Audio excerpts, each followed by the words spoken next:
अवधूत चिंतन श्री गुरुदेव दत्त श्री स्वामी समर्थ। तुम्हा सर्वांचं आपल्या स्वामी शक्ती या चॅनल मध्ये मनापासून स्वागत आहे। स्वामी तुम्हा सर्वांच्या सर्व चांगल्या इच्छा पूर्ण करून एवढीच स्वामींच्या चरणी प्रार्थना करते आणि आपल्या आजच्या या नवीन आणि सुंदर व्हिडिओला पुन्हा एकदा नव्याने सुरुवात करते। भक्तांनो, आज गुरुवार आणि माझ्या सर्वच स्वामी भक्तांना शुभ गुरुवार। बघा, आज मी तुम्हाला आजच्या नवीन व्हिडिओमध्ये प्रत्येक स्वामी भक्ताच्या मनात असणारा जो प्रश्न, आम्ही खूप सेवा करतोय, आम्ही स्वामींची नित्य सेवा करतोय, आम्ही स्वामींचं अनुष्ठान सुरू केलंय, आम्ही 11 गुरुवार करतोय, गुरुचरित्र करतोय, सगळं काही करतोय, पण आम्ही केलेली सेवा ही महाराजांपर्यंत पोहोचत असेल का? माझी सेवा महाराज स्वीकारत असतील का? किंवा मी जे काही करत आहे ते महाराजांपर्यंत पोहोचत असेल का? महाराज त्याचं जे फळ आहे ते मला देतील का? माझी जी वेळ आहे ती महाराज पलटवतील का? किंवा माझी जी स्वप्न आहेत, माझ्या ज्या इच्छा आहेत त्या इच्छा महाराज पूर्ण करतील का? ज्या गोष्टीसाठी मी ही सेवा करत आहे त्याचा लाभ नक्की मला मिळेल का? असे असंख्य प्रश्न जेव्हा आपण सेवा करत असतो, उपाय करत असतो आणि जेव्हा आपण स्वामी सेवेत येतो तेव्हा आपल्या मनात, अगदी प्रत्येकाच्या मनात हे प्रश्न येतातच। आजच्या या व्हिडिओमध्ये मी तुम्हाला असे काही संकेत सांगणार आहे, जर तुमच्या आयुष्यात तुम्ही सेवा करत असताना किंवा तुम्ही स्वामींचं स्मरण करत असताना किंवा तुम्ही फक्त स्वामींचा फोटो असेल, घरात स्वामींची जरी मूर्ती असेल आणि तरीही या काही संकेतांपैकी एक जरी संकेत तुम्हाला मिळत असेल तर समजून जा, तुम्ही केलेली सेवा आपल्या स्वामींपर्यंत पोहोचत आहे। तुम्ही फक्त नामस्मरण केलं तरी ते देखील नामस्मरण महाराजांपर्यंत पोहोचत आहे। तुमचा प्रत्येक उपाय महाराज स्वीकारत आहेत आणि आता लवकरच तुमची चांगली शुभ वेळ येणार आहे। सर्व वाईट दिवसांचा नाश होणार आहे आणि आयुष्यात आता सगळं काही चांगलं आणि शुभच होणार आहे। बघा, श्री स्वामी समर्थ महाराज हे साक्षात रूपे आहेत, जो विश्वासाने, निष्ठेने, भक्तिभावाने महाराजांची प्रार्थना करतो, सेवा करतो। महाराजाला दृष्टांत देतातच, पण महाराज दृष्टांत देतात, महाराज डायरेक्ट समोर आलेत किंवा समोर येऊन बोललेत असं कधीच होत नाही। मग जेव्हा आपल्या भक्तांची ते भक्ती बघतात तेव्हा ते असे काही संकेत निर्माण करतात किंवा असे काही संकेत आपल्याला देतात की त्या संकेतातून आपल्याला ओळखायचं असतं किंवा त्या संकेतातून आपल्याला समजायचं असतं की महाराज माझ्या सोबत आहेत आणि हा महाराजांचा दृष्टांत आहे किंवा महाराजांपर्यंत माझी सेवा पोहोचलेली आहे आणि महाराज माझ्यावरती प्रसन्न आहेत। बऱ्याच जणांना हे संकेत समजत नाहीत आणि आपण उगाच फक्त स्वामी कधी प्रचिती देणार, स्वामी मला कधी अनुभव देणार, अशा अनेक गोष्टी डोक्यात घेऊन बसतो।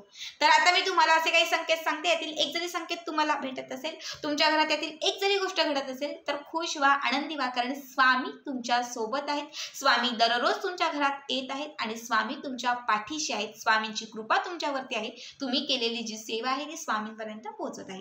आता सगळ्यात पहिला संकेत तुम्हाला सांगते। पहिला संकेत आहे तो म्हणजे जर तुम्हाला पहाटे ब्रह्ममुहूर्तावरती जाग येत असेल। बऱ्याच वेळा काय होतं की अगदी प्रत्येकाला 6-7 वाजल्याशिवाय आपल्याला जाग येत नाही किंवा डोळे उघडतच नाही, पण एखादी विशिष्ट वेळ असेल, समजा गुरुवार, आज गुरुवार आहे आणि मला प्रत्येक गुरुवारी 5:30 किंवा 3:30 ते 5:30च्या दरम्यान जाग येते किंवा 5:30च्या टायमावरती, एक विशिष्ट टायमावरती मला जाग येते। प्रत्येक गुरुवारी काय होतं माहिती आहे, पण याच वेळात जाग येते। जर असं काही घडत असेल, ब्रह्ममुहूर्तावरती जाग येत असेल किंवा विशिष्ट एकाच वेळी दररोज जाग येत असेल किंवा अचानक तुम्हाला ब्रह्ममुहूर्तावरती म्हणजे उठण्याची बुद्धी सुचत असेल की डोळे तुमचे आपोआप उघडत असतील, काय होते कळत नाही, पण त्या वेळात तुम्हाला जाग येत असेल तर लक्षात घ्या की साक्षात दैवी शक्ती तुमच्या सोबत आहे। कारण हा जो टायमिंग आहे, ही जी वेळ आहे ती अत्यंत शुभ वेळ मानलेली आहे। खरं तर देवदैवतांचा वास निर्माण झाला की त्यानंतर, म्हणजे जेव्हा देव आणि दैवतांचा वास निर्माण जेव्हा होतो तेव्हा आपल्याला या वेळात जाग येते। 3:30 ते 5:30चा जो ब्रह्ममुहूर्त आपण ज्याला म्हणतो, हा देवदैवतांच्या भ्रमंतीचा टायमिंग असतो आणि या वेळात शक्यतो कुणालाही जाग येत नाही। जर तुम्हालाही जाग येत असेल, आपल्यापैकी कुणाला जाग येत असेल तर लक्षात घ्या, तुम्हाला आपोआप जाग येत नाही तर दैवी शक्ती जी आहे ती तुम्हाला जागृत करत आहे। जर या वेळात तुम्हाला जाग आली तर उठून नुसतं बसू नका, उठून पुन्हा झोपू नका, तर या वेळामध्ये तुम्हाला शक्य होईल तेवढं देवाचं नामस्मरण करा, अंघोळ करा। जरी अंघोळ करणं शक्य नसेल तरी पण आपल्या स्वामींना, तुम्ही ज्या देवांना म्हणतात त्या देवांची प्रतिमा डोळ्यासमोर आणा, त्यांचं नामस्मरण करा, त्यांचा मंत्र जप करा, याचं जे फळ आहे ते फळ तुम्हाला कितीतरी अधिक पटीने मिळेल। ही पहिली गोष्ट। आता दुसरी गोष्ट म्हणजे दुसरा संकेत आहे, बऱ्याच वेळा काय होतं माहितीये, उद्या माझ्यावरती काहीतरी संकट येणार आहे, 4 दिवसात काहीतरी संकट येणार आहे आणि त्याची प्रचिती मला आत्ताच लागलेली असते, म्हणजे ते सतत त्याचा संकेत मला आधीच कळलेला असतो की 2 दिवसात काहीतरी होणार। बऱ्याच लोकांना असं कळतं बघा, आधीच कळतं, भविष्यात होणाऱ्या ज्या घटना आहेत ना त्या आधीच आपल्याला कळतात। जर तुम्हालाही तुमच्या आयुष्यामध्ये कधीतरी का होईना किंवा नेहमी असं होत असेल की 2 दिवसात काहीतरी होणार असं ते आधीच कळतं आणि बरोबर 2 दिवसात ती गोष्ट होते. 2 दिवसात बरोबर ती गोष्ट घडते आणि घडतेच. मग ती शुभही असू शकते किंवा अशुभही असू शकते. बऱ्याच वेळा आपल्याला असं वाटतं की 2 दिवसात काहीतरी चांगलं होणार, माझ्या आयुष्यात काहीतरी चांगलं घडणार, कोणीतरी चांगला माझ्या आयुष्यामध्ये येणार किंवा काहीतरी चांगलं होणार, मला काहीतरी भेटणार आहे, असं सतत लागलेलं की 2 दिवसात होईल आणि बरोबर 2 दिवसात काहीतरी चांगलं होतं. तर तो शुभ संकेत देखील आपल्याला आधीच भेटतो. जर असं देखील तुमच्या आयुष्यामध्ये होत असेल, हा संकेत म्हणजे देवाच्या कृपेने तुम्हाला मिळालेली एक दैवीय शक्ती प्रदान झालेली आहे.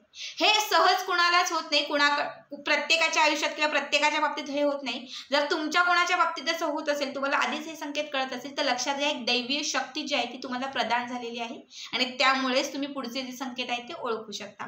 हा संकेत जर तुमच्यात असेल, तुम्हाला भेटत असेल, तुमच्यासोबत असं घडत असेल, तर लक्षात घ्या की स्वामी तुमच्या सोबत आहेत आणि तुम्ही जी सेवा करत आहात त्या सेवेनेच ही शक्ती तुम्हाला प्रदान झालेली आहे. यानंतरचा तिसरा संकेत आहे. बघा, बऱ्याच वेळा काय होतं, एखादं मोठं संकट आपल्या आयुष्यात येतं. असंख्य लोक असे आहेत की एखादं मोठं संकट आलं की आपण देवाचं नामस्मरणही करतो, बऱ्याच वेळा देवाशी भांडतोही.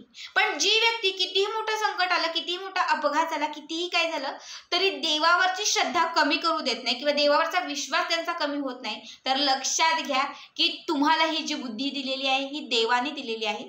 देव तुमच्या सोबत आहे, देव तुमचा पाठीराखा आहे, स्वामी तुमचे पाठीराखे आहेत आणि त्यामुळेच तुमचा स्वामींवरचा जो विश्वास आहे तो कधीच डळमळत नाही. किती संकट आलं तरी आपण म्हणतो स्वामी आहेत, स्वामींनाच माझी काळजी, स्वामीच माझं काहीतरी बघणार, स्वामीच माझं काय आहे ते करणार. स्वामी म्हणजे आपण पूर्ण विश्वास त्यांच्यावरती टाकतो. जे लोक स्वामींवरती पूर्ण विश्वास कितीही संकटात टाकत असतील तर लक्षात घ्या स्वामींची ती प्रचंड शक्ती तुमच्या सोबत आहे. यानंतर चौथा संकेत आहे, बऱ्याच वेळा आपण पूजा करायला बसतो, सेवा करायला बसतो, एखादं व्रत करायला बसतो आणि त्याच वेळात दारात एखादं लहान बाळ येतं, जवळ एखादं लहान बाळ येतं किंवा मग एखादी व्यक्ती दारामध्ये ज्याला आपण म्हणतो भीक वगैरे मागण्यासाठी, दक्षिणा मागण्यासाठी, काहीतरी भिक्षा मागण्यासाठी येते. असं जर तुमच्यासोबत घडत असेल, कधीतरी घडत असेल, नेहमी घडत असेल, तर लक्षात घ्या त्या स्वरूपामध्ये स्वामी स्वतः येत आहेत आणि स्वामी स्वतः दाखवत आहेत, सांगत आहेत की मी इथेच आहे, मी तुझ्या सोबत आहे, मी आलो आहे.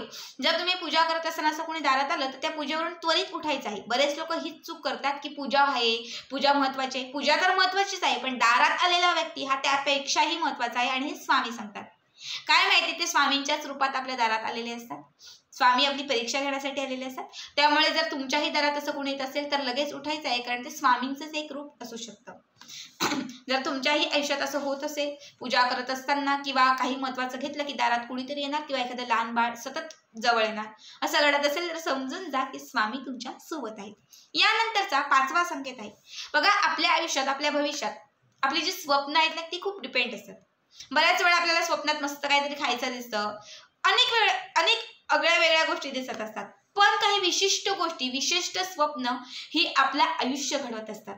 आणि त्यातील मी तुम्हाला काही सांगते. जर स्वप्नात नदी दिसत असेल, स्वप्नात मंदिरं दिसत असतील, देवांच्या मूर्ती दिसत असतील, साक्षात श्री स्वामी समर्थ महाराज जर तुम्हाला स्वप्नामध्ये सारखे दृष्टांत देत असतील किंवा दिसत असेल तर लक्षात घ्या की स्वामींची कृपा तुमच्यावरती झालेली आहे. तुम्ही जी सेवा करत आहात ती स्वामींपर्यंत पोहोचलेली आहे. स्वामी स्वतः तुमच्या सोबत आहेत, स्वामी स्वतः तुमच्या पाठीशी आहेत आणि तुम्ही केलेली जी सेवा आहे ती महाराजांपर्यंत पोहोचत आहे. यानंतरचा सहावा संकेत आहे तो म्हणजे, बघा, बऱ्याच वेळा काय होतं, घरात अगरबत्ती पण लावलेली नसते, फुलं पण नसतात, पण तरी सुगंध असतो, अंगणात सुगंध असतो. बऱ्याच वेळा फुलं वाहतो पण ती सुवासिक नसतात, पण तरी प्रचंड सुगंध आपल्या घरामध्ये पसरलेला असतो. तर हा सुगंध जो आहे तो दैवी शक्तीचा असतो. जे आपले स्वामी किंवा जी दैवी शक्ती असते ती आपल्या घरामध्ये संचार करत असते, वावरत असते आणि जेव्हा ती आपल्या घरात संचार करत असते तेव्हा तिचा सुगंध आपल्या घरात पसरलेला असतो. बऱ्याच लोकांचे हे अनुभव मी तुमच्यासोबत शेअर पण केलेले आहेत की ज्यांना साक्षात दृष्टांत महाराजांचा झालेला आहे. त्यांच्या घरात, दारात, अंगणात, अगदी मागे पुढे सगळीकडे सुगंधी वातावरण असतं. जर तुमच्याही घरामध्ये असं काही सुगंध अचानक दरवळत असेल किंवा एखाद्या विशिष्ट टायमाला सुगंध येत असेल किंवा फुलं अगरबत्ती न लावताही घर सुवासिक वाटत असेल तर लक्षात घ्या स्वामी तुमच्या घरी दररोज येतात आणि स्वामी तुमच्या घरी संचार करतात. यानंतर सातवा संकेत आहे. बघा, जर तुमच्या घरामध्ये किंवा तुमच्या घराच्या आजूबाजूला कुठल्याही भागामध्ये कुत्र्याने जर कुत्रीने जर छोटी पिल्लांना जन्म दिला किंवा मांजरीने जर पिल्लांना जन्म दिला, कुत्रा आणि मांजर हे स्वामींचे आवडीचे प्राणी समजले जातात. तसेच पशु आणि पक्षी जे आहेत ते आपल्याला आपल्या आयुष्यामध्ये घडणाऱ्या अनेक गोष्टींचे संकेत देतात. आपण म्हणतो ना की कावळा जेव्हा ओरडतो तेव्हा आपण म्हणतो की कोण असेल कावळा ओरडायला लागलाय. एखादा असा वाईट घुबड वगैरे फिरला तर आपण काय म्हणतो की आज काहीतरी अशुभ घडेल, आज घुबडाचं तोंड दिसलं. अशा अनेक गोष्टी आपण डिपेंड करतो पशुपक्ष्यांवरती बघा, की काही आपण शुभ म्हणतो, काही अशुभ म्हणतो. यातील जर तुम्हाला कुत्र्यांनी तुमच्या घराच्या आजूबाजूला पिल्लं दिली किंवा मांजरांनी पिल्लं दिली तर ती अत्यंत शुभ गोष्ट मानलेली आहे. त्याचबरोबर जर एका विशिष्ट वेळी सतत पशुपक्ष्यांचा आवाज तुमच्या कानात येत असेल, घरात येत असेल, आधी असं नव्हतं पण आता सतत पक्ष्यांचा एका टायमाला आवाज येतो किंवा दिवसभर चिमण्या, कावळे हे घराच्या आजूबाजूला ओरडत असतात, तर ते शुभ संकेत आहेत की आता तुमची चांगली वेळ येणार आहे आणि सर्व काही तुमचं चांगलं घडणार आहे. आयुष्यातील वाईट दिवसांचा आता नाश होणार आहे. हे जे संकेत आहेत हे संकेत तुम्हाला असे काही गोष्टी दर्शवत असतात. तर आता मी तुम्हाला 7 संकेत सांगितलेले आहेत. हे 7 संकेत सांगतात की तुमच्या घरात स्वामी दररोज येतात, स्वामी तुमच्या घरामध्ये संचार करतात, स्वामी तुमच्या घरात वावरतात, तुम्ही केलेली सेवा महाराजांपर्यंत पोहोचत आहे आणि त्याचं जे फळ आहे ते देखील तुम्हाला लवकरच मिळणार आहे. यातील एक जरी संकेत तुम्हाला मिळत असेल तर नक्की कमेंटमध्ये कळवा. कोणाला कुठले संकेत मिळतात ते देखील नक्कीच सांगा. अत्यंत साधा सोपा व्हिडिओ होता, मात्र माझ्या नवीन स्वामी भक्तांना याची माहिती मिळणं खूप गरजेचं आहे, कारण आता आपल्यासोबत बरेच नवीन लोक जोडलेले आहेत आणि त्यांना या गोष्टी अजून माहिती नाहीत. तर आजचा हा व्हिडिओ तुम्हाला कसा वाटला नक्कीच कमेंट करून कळवा आणि पुढचे व्हिडिओ पाहण्यासाठी चॅनलला सबस्क्राईब करा. भेटूयात पुन्हा एकदा अशाच एका नवीन सुंदर आणि छान व्हिडिओ. तोपर्यंत सर्वांना धन्यवाद. श्री स्वामी समर्थ. जय जय स्वामी समर्थ.